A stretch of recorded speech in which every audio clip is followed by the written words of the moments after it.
апостола Павла чтение.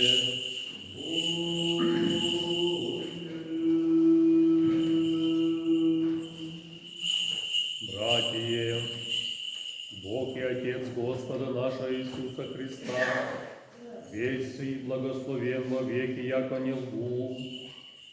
Дамасца языческий князь Ареф и царя стрижаше Дамасград, я тебя хотя и оконцем в кошнице свешен бык по стене, и избегох из руку его. Похвалитеся, же не пользует ми, приди бо в видение откровения Господня. Вем человека о Христе прежде лет 40, аще в теле не вем, аще ли кроме тела не вем.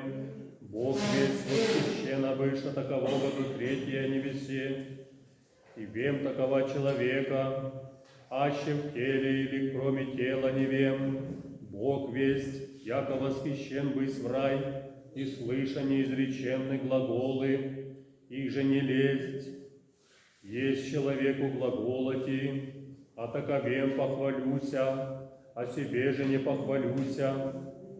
Токмо о немощах моих, аще во восхощу похвалитесь, а не буду безумен, истины бо реку.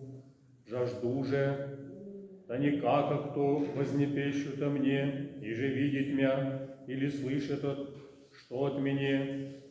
И за премногое откровение да не превозношуся, да деся ми пакостник плоти, ангел сатанин, да ми пакости деет, да не превозношуся, а сем трекрати Господа молих, да и отступит от меня речеми, да влейте благодать моя сила, бо моя в немощи совершается, сладце уго похвалюся, паче в немощиях моих, да веселимся в насила Христова. Братья, Бог мы посланники последние явим, яко смертники, за непозор быхом миру и ангелами человеком. Мы в Богу и Христа ради, вы же мудрые о Христе, ныне немощны, вы же крепцые, вы славни, вы же бесчестни. То нынешнего часа и алчим, и жаждем, и наготуем, и страждем, и скитаемся, и труждаемся, делающие свои руками, укоряемы, благословляем, гоним и терпим, ули мы утешаемся, яко же отребим миру быхом, всем попрание доселе. Не срамляя вас, я пишу, но яко же чадо мое возлюбленное наказую, аще бо и многие пестуны имати о Христе, но немногие отцы о Христе во Иисусе благовествованием азвы родих. Молю же вас, подобнее мне бывайте, яко же аз Христу. Lecture de la seconde épître du saint apôtre Paul aux Corinthiens. Frères, il faut se vanter, je me vanterai plutôt de ce que fait ma fragilité. Et il sait que je ne me mens pas. Celui qui est béni à jamais, Dieu et Père de notre Seigneur Jésus-Christ. Quand j'étais à Damas, le gouvernement qui a représenté le roi Aréta faisait garder la ville pour m'arrêter. Et c'est d'une fenêtre qu'on me fit descendre dans un panier le long du rempart pour que j'échappe à ses mains. Faut-il se vanter? Cela ne me convient guère. Et pourtant, je veux en venir aux visions et révélations du Seigneur. Je connais un chrétien qui a été ravi jusqu'au 3e ciel, il y a 14 ans de cela. Est-ce dans son corps? Je ne sais. Est-ce hors de son corps? Même certitude. Mais Dieu le sait. Et cet homme, physiquement ou seulement en esprit, il ne m'appartient pas de le savoir, c'est l'affaire de Dieu. Je sais qu'il fut emporté jusqu'au paradis et qu'il entendit les paroles inefflables que impossible à l'homme de répéter. Pour cet homme-là, je veux bien me vanter, mais pour moi-même, je me vanterai seulement de la fragilité.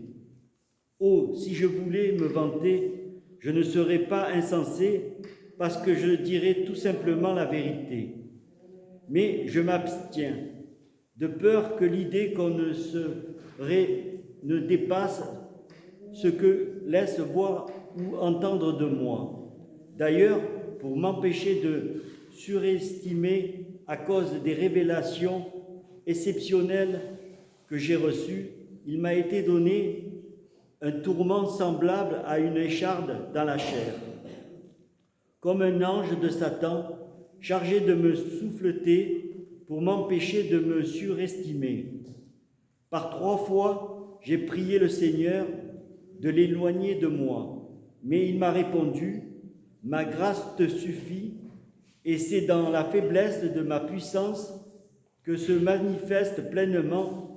C'est donc le grand cœur que je me vanterai sur toute ma fragilité, afin que sur moi repose la puissance du Christ. » Frères, je pense que Dieu nous a mis, nous les apôtres, non au premier rang, mais au dernier. Nous voici tels des condamnés à mort, exhibés sur la scène du monde, pour servir de spectacle aux anges et aux hommes. Ainsi, à cause du Christ, nous passons pour fous, tandis que vous passez pour des sages chrétiens. Il nous revient d'être faibles et à vous d'être forts. Vous êtes à l'honneur et nous dans le mépris. Jusqu'à présent, nous avons à souffrir de la faim, la soif, le dénuement, les mauvais traitements, l'absence de domicile fixe, et nous peinons à travailler de nos propres mains. On nous insulte et nous bénissons. On nous persécute et nous endurons. On dit du mal de nous et nous intercédons. On nous traite encore à présent comme des déchets du monde, comme le rebut de l'humanité. Ce n'est pas pour vous faire honte que j'écris cela, mais pour vous avertir, comme mes enfants bien-aimés. Essuyez-vous en effet des milliers de maîtres pour vous instruire dans la foi au Christ. En lui, vous n'avez pas plusieurs pères, car c'est moi qui, par l'annonce de sa parole, vous ai engendré dans le Christ Jésus. Je vous exhorte donc de devenir mes imitateurs, comme je le suis moi-même du Christ. И Духове Твоему. Sagesse, tenons-nous droit pour écouter la lecture du Saint-Évangile. Et à tous.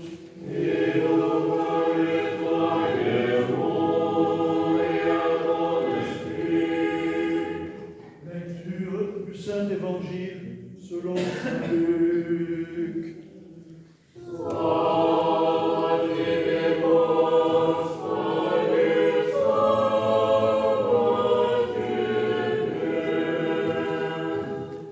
Soyons attentifs. En ce temps-là, Jésus se rendit dans une ville appelée Naïm. Plusieurs de ses disciples et une foule nombreuse faisaient route avec lui. Or, quand il fut près de la porte de la ville, voilà qu'on transportait un mort pour l'enterrer. C'était un fils unique dont la mère était veuve, et il y avait avec elle une foule considérable de gens de la ville. À sa vue, le Seigneur fut touché de compassion pour elle et lui dit « Ne pleure pas ». Puis s'approchant, il toucha le cercueil et les porteurs s'arrêtèrent. Il lui dit « Jeune homme, je te l'ordonne, lève-toi. » Et le mort se dressa sur son séant et se mit à parler. Puis Jésus le rendit à sa mère. Tous furent saisis de crainte et ils rendaient gloire à Dieu en disant « Un grand prophète a surgi parmi nous et Dieu a visité son peuple. »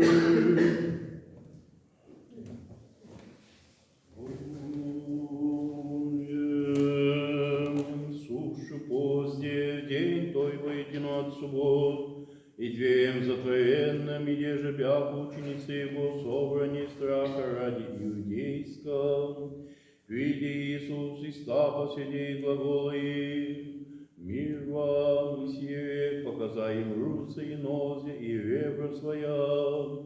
Возрадовавшися же ученицы, видевши Господа, рече же им Иисус паки мир вам, яко же послал меня Отец, я спосылаю вы, и сие к дуну и глаголу им, примите Дух Свят, им же отпустите грехи, отпустятся им, и им же удержите держаться. Фома же едино тобой на десяти глаголем и белизнец, не ведь тут с ними, когда приди Иисус, глаголов уже ему друзья ученицы. Видихом Господа, он же рече им, аще не вижу на руку его язвы гвоздинные, и вложу перста на его в язвы гвоздинные, и вложу руку мою, веру его не ему веры, и под них осмех пахнет пяху внутрь ученицы его, и Фома с ними, приди Иисус дверем затворенным, и ста посреди их и рече, мир вам, потом глагола Фоме, принеси перст твой семо, и вишь руцы мои, и принеси руку твою, и вложи в ребра моя, и не будь неверен, но верен. И отвеща Фома и рече ему, Господь мой и Бог мой. Глагола ему Иисус, яко видев мя, веровал, блажен не видевший и веровавший. Много же и на знамение сотвори Иисус пред ученики своими. Я же не суть писано в книгах сих, сия же писано бывшего. Веруйте, яко Иисус есть Христос, Сын Божий, и да верующий живота имате во имя Его.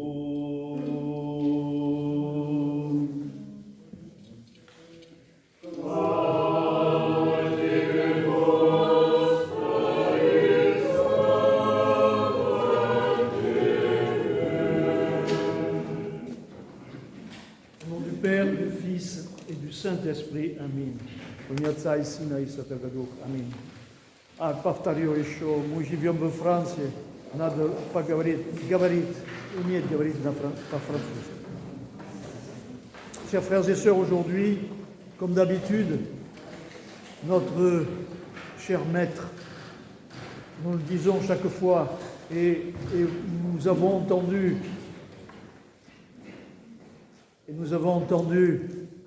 dans les épîtres que l'apôtre Paul le dit lui-même.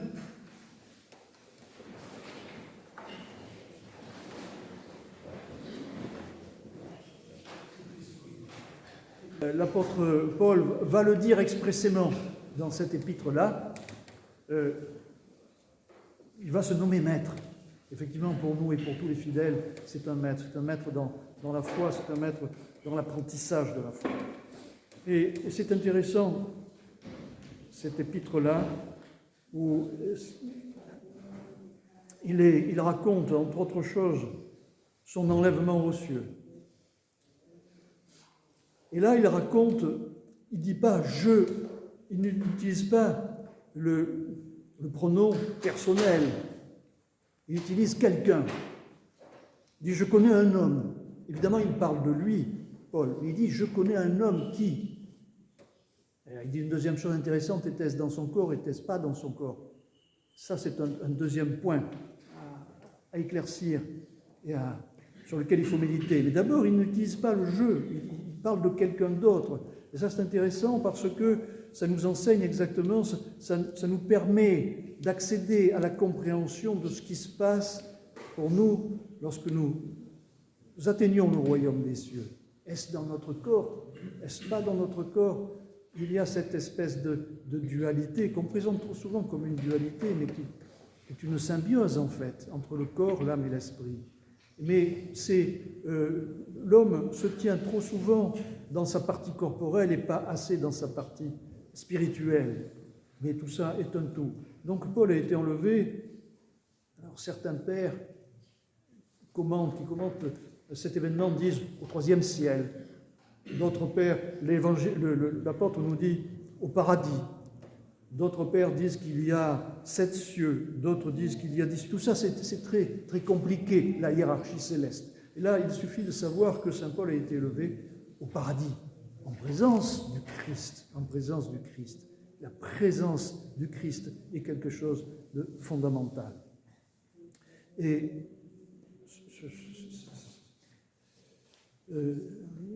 il dit, il n'emploie pas le mot jeu, il dit je ne sais pas si, il pose un doute, est-ce moi, est-ce pas moi, mais il en a eu cette conscience-là, c'est-à-dire que notre personne spirituelle dépasse totalement notre individualité. Et il rappelle qu'à la suite de ça, bien qu'il ait été enlevé aux cieux et bien qu'il ait eu la connaissance directe par expérience de la présence de Christ, il n'est pas, dans son humanité, il rappelle que le Seigneur lui a mis une écharde. Et là, il y a encore un point particulier que je voudrais souligner, puisque vous savez que c'est ce qu'on essaie de faire, de porter l'attention sur des points particuliers qui peut-être échappent à notre attention, parce que tous ces textes-là, vous les connaissez, vous entendez, et vous entendez sur Internet, on trouve de très belles homélies. Et là, je voudrais souligner ce point-là, c'est que le Seigneur a mis dans la chair de Paul une aiguille, quelque chose.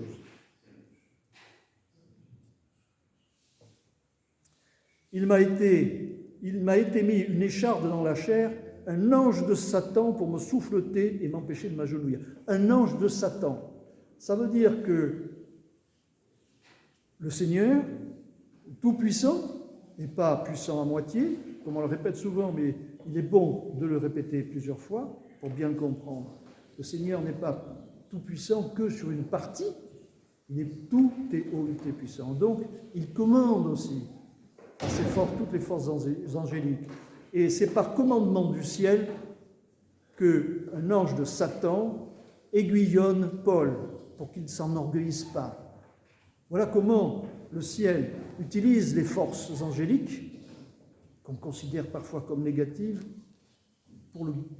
d'une certaine façon, pour le bien de l'homme. Et là, c'est l'exemple, pour que Paul ne s'enorgueillisse pas. Parce que, après avoir hérité d'une telle connaissance, la rencontre directe du Christ, il aurait pu, à son retour sur terre, à son retour dans la matérialité, pleinement dans la matérialité, il aurait pu s'enorgueillir. Oui, c'est moi qui ai vu le Christ.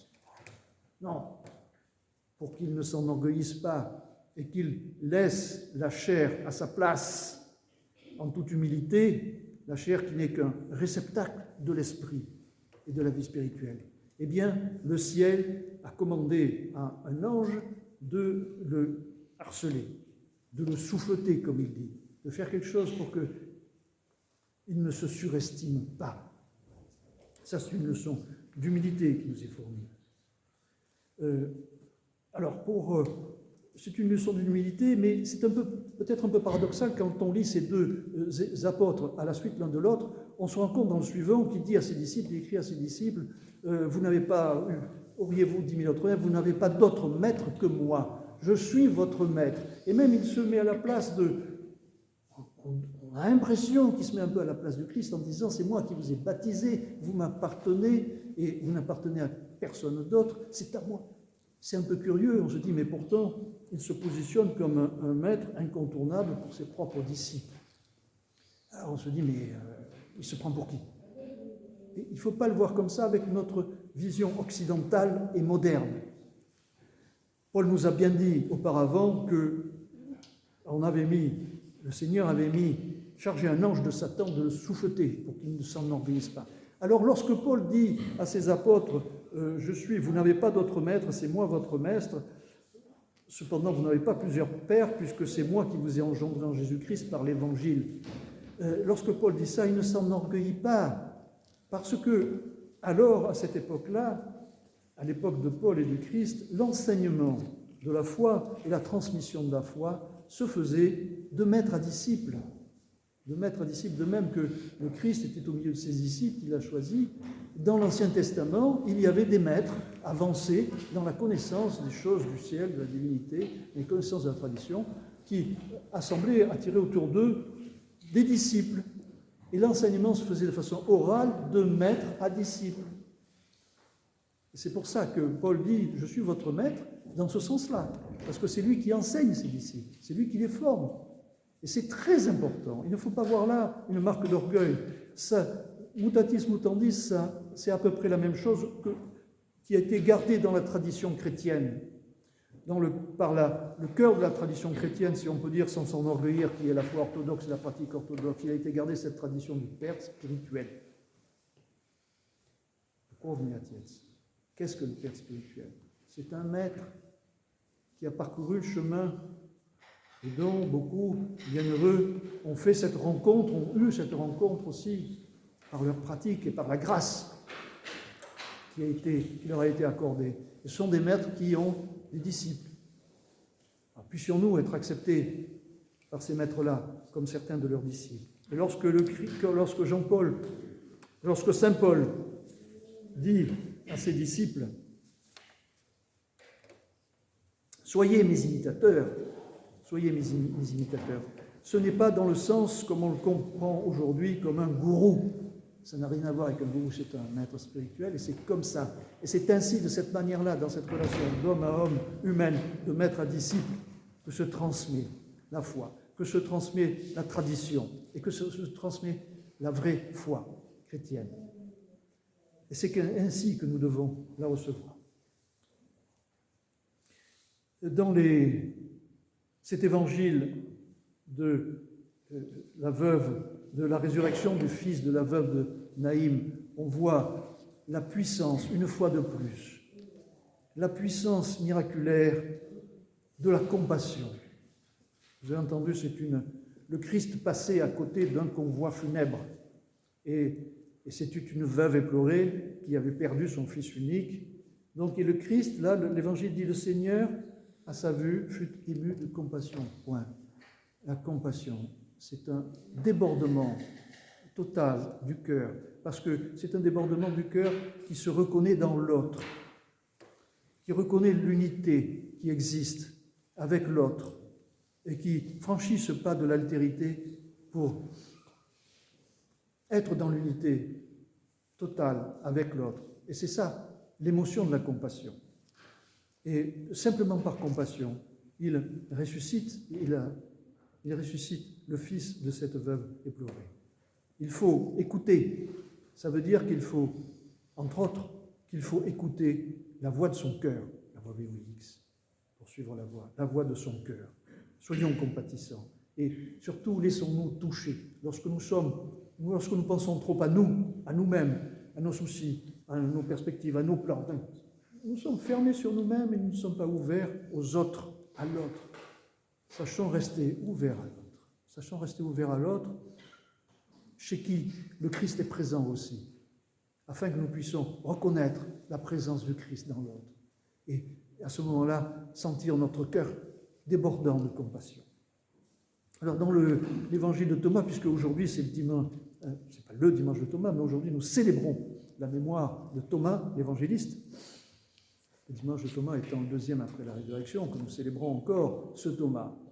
Ce Thomas qui nous paraît comme, parmi les autres apôtres, comme un peu le mauvais élève à cause de cette attitude incrédule quand les apôtres, c'est ce que raconte l'évangile, quand les apôtres se sont réunis, et toutes portes fermées, toutes fenêtres fermées, pour prier parce qu'ils avaient peur des représailles, ils avaient peur ils craignaient, c'est pas la peur, c'était pas dans la peur, mais ils craignaient que les Juifs certains Juifs agités, viennent perturber leur réunion et leur prière. Donc, toutes portes fermées, le Christ apparaît. Comme je l'ai déjà dit, je vais encore employer ce mot provocateur, mais pas dans l'intention d'être provocateur, juste de débloquer un petit peu notre perspective pour ne pas rester toujours dans une espèce de lecture rationaliste et historiciste. C'est pas ça, la réalité n'est pas comme ça. Donc le Christ s'est téléporté il a traversé les murs. On dit parfois certains utilisent le terme de passe-muraille. Ça veut dire que hop, tout était fermé, et puis le Christ est apparu. Donc le Christ s'est téléporté au milieu de ses apôtres, et ça, Thomas n'a pas voulu le croire puisqu'il n'était pas là. Bon. Et à cause de ça, Thomas a toujours eu un aspect, une image, on garde de Thomas une image du mauvais élève, l'incrédule. Ouais, les autres tous ont cru et lui il n'a pas cru. Là. Et pourtant, c'est le premier que l'on célèbre après la résurrection, le deuxième dimanche après la résurrection, c'est le dimanche de Thomas. C'est le dimanche de Thomas parce que justement,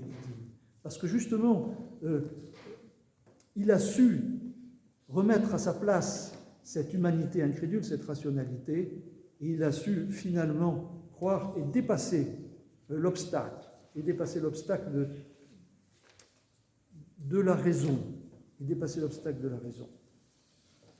Et donc quand pour la deuxième fois le Christ réapparaît au milieu de cette pièce fermée, le Christ se retéléporte au milieu de ses disciples, là Thomas est là, et là pas besoin de discours. Pas besoin de discours, c'est immédiat. Lorsque le Christ ouvre la bouche et commence à s'adresser à Thomas, Thomas comprend tout d'un coup, il sent dans son cœur. Thomas comprend tout de suite dans son cœur, mon Seigneur et mon Dieu. Ça veut dire pardonne-moi d'avoir douté. Et le Christ dans sa miséricorde, retrouvant le cœur à corps, la cordialité, j'allais dire, avec son disciple, comme avec tous les disciples. Le Christ, bien sûr, lui pardonne. Il lui dit de mettre son doigt dans sa plaie. Thomas a compris. Et Thomas, à ce moment-là, qu'est-ce qui s'est passé? Qu'est-ce qui a fait que Thomas a compris? Thomas a écouté son cœur. Il n'a pas écouté les boyaux de sa tête en essayant de ratiociner, de comprendre physiquement comment c'est possible. Il a écouté son cœur devant la présence brûlante, la présence du Christ. Et grâce à ce cœur à cœur qui s'est rétabli entre le maître et le disciple, entre le frère et le frère. Frère du Christ, Christ notre frère. Alors voilà, on dit que Thomas a manqué de foi. Pas vraiment. Moi, je dirais plutôt, je pense on peut lire ça plutôt comme un manque de confiance. Probablement, là, il ne s'agit pas de la foi en Dieu. Il s'agit d'un manque de confiance dans la parole de l'autre. C'est plutôt de ça qu'a été victime Thomas dans sa rationalité. Il n'a pas assez eu de confiance dans la parole de l'autre. Alors, est-ce que ça veut dire qu'il faut tout de suite on croit tout ce qu'on nous dit, tout ce que n'importe qui nous dise? Surtout pas, parce qu'aujourd'hui, il y a des tas de blagueurs, de blogueurs qui vont vous dire toutes sortes de choses. Il ne faut surtout pas les croire comme ça. Il faut mettre les esprits à l'épreuve. Ça ne veut pas dire qu'il ne faut pas les écouter, il faut mettre les esprits à l'épreuve. Et donc Thomas a manqué de confiance dans la parole de l'autre. Ça veut dire que plutôt que d'écouter avec ses oreilles et sa tête, il n'a pas écouté avec son cœur. Avec son cœur, il faut avoir confiance dans la parole de nos frères, il faut avoir confiance dans la parole qui nous est transmise. Et ça, on le sait comment? Par le cœur. Il faut écouter son cœur. Il faut écouter son cœur toujours pour être ouvert à l'autre. Et pas ses impressions, et pas sa rationalité, ses calculs ou ses impressions. Il faut écouter son cœur. Il faut toujours tenir en éveil l'intelligence du cœur. Alors que le Seigneur Tout-Puissant nous accorde, ainsi qu'à Thomas, d'écouter notre cœur et de retrouver le chemin de sa présence et de son amour infini et tout-puissant. Amen.